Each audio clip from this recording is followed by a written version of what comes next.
ஆமென். அல்லேலூயா. உங்கள் யாவருக்கும் என்னுடைய அன்பின் வாழ்த்துக்கள்.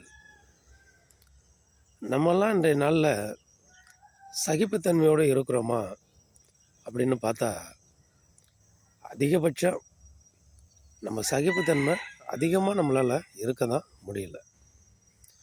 கிறிஸ்துவை பின்பற்றுகிறோம், கிறிஸ்துவின் உபதேசங்களை கைக்கொள்ளுகிறோம், அதை படிக்கிறோம், அதை தியானிக்கிறோம். ஆனாலும் இந்த சகிப்புத்தன்மை என்பது நம்மளிடத்தில் இருக்கிறதா என்றால் ஒரு கேள்விக்குறிதான். மார்க்கு புஸ்தகம் 14ஆம் அதிகாரத்தில் 65வது வசனத்தை வாசித்து பாருங்கள்.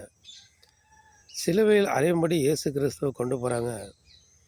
அப்போ பாருங்கள், வேலைக்கு முகத்தில் துப்புறாங்க, அவருடைய முகத்தில் துப்புறாங்க, கன்னத்தில் அரைகிறாங்க, தலையில் குட்டுறாங்க. இது யார் உன்னை அடித்தா, யார் உன் தலையில் குட்டுறா, நீ ஞான திருஷ்டியால் சொல்லு பார்க்கலாம், சொல்லு பரியாசம் பண்ணுறாங்க. அவர் யார் தெரியுங்களா? இந்த உலகத்தில் நம்ம பார்க்குற எல்லாத்தையும் சிருஷ்டித்த தேவனுடைய ஒரே பேரான குமாரன் தான் இயேசு கிறிஸ்து. இந்த உலகத்தை படைக்கும்போது தேவனோடு இருந்த அந்த குமாரன் நமக்காக பாடுபடும்படி பூமிக்கு வந்தார். இவ்வளவு அசிங்கப்படுத்துகிறாங்க, துப்புறாங்க, அடிக்கிறாங்க, சகித்து கொள்ளுகிறார்.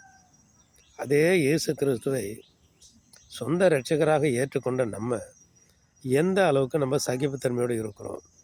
பிறர் நம்ம அவமதிக்கிற போது, பிறர் நம்மை திட்டுகிற போது, பிறர் நம்மை பரியாசம் பண்ணுகிற பொழுது, பிறர் நம்மை கேலி கிண்டல் செய்து நம்மை அவமதிக்கிற பொழுது அதை சகித்து கொள்கிறோமா, பொறுத்து கொள்கிறோமா, தாழ்மையோடு இருக்கிறோமா என்பதை நம்ம இருதயத்துக்கே தெரியும்.